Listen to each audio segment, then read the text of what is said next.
ഈ വർഷം കേരളത്തെ സമ്പൂർണ്ണ ശുചിത്വ സംസ്ഥാനമാക്കി മാറ്റുമെന്നാണ് തദ്ദേശ ഭരണ വകുപ്പ് മന്ത്രി എം പി രാജേഷ് പ്രഖ്യാപിച്ചത്.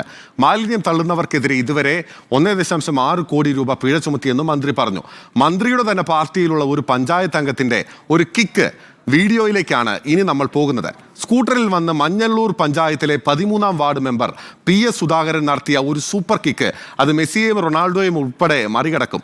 സ്കൂട്ടറിൽ മാലിന്യം കെട്ടിക്കൊണ്ടുവന്ന് വഴിയരികിലേക്ക് ഫുട്ബോൾ തട്ടുന്ന പോലെ കാലുകൊണ്ട് തട്ടിയിടുന്ന സുധാകരൻ സമൂഹ മാധ്യമങ്ങളിൽ ഇപ്പോൾ വൈറലാണ്. ആ ദൃശ്യങ്ങളിലേക്ക് ആദ്യം.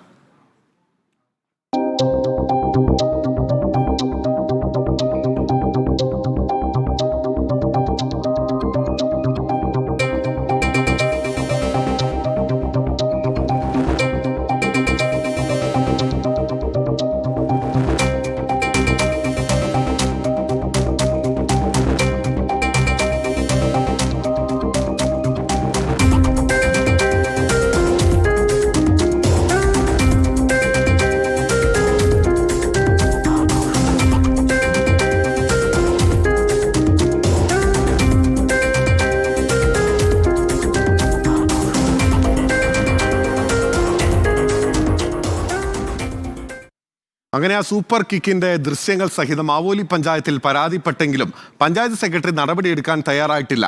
പിന്നീട് ജനപ്രതിനിധികൾ ഇടപെട്ടതോടെ 1000 രൂപ പിഴ ഈടാക്കി ഒതുക്കിവിട്ടു. പഞ്ചായത്തിൽ മാലിന്യം തള്ളിയാൽ 10,000 രൂപയാണ് പിഴയെന്ന് ഓർക്കണം. മെമ്പറുടെ രാജി ആവശ്യപ്പെട്ടിട്ടും 1000 രൂപ മാത്രം പിഴ അടപ്പിച്ചതിലും പ്രതിഷേധം ശക്തമാണ്. സ്വാഭാവികമായും ജനങ്ങൾ പ്രതിഷേധിക്കും.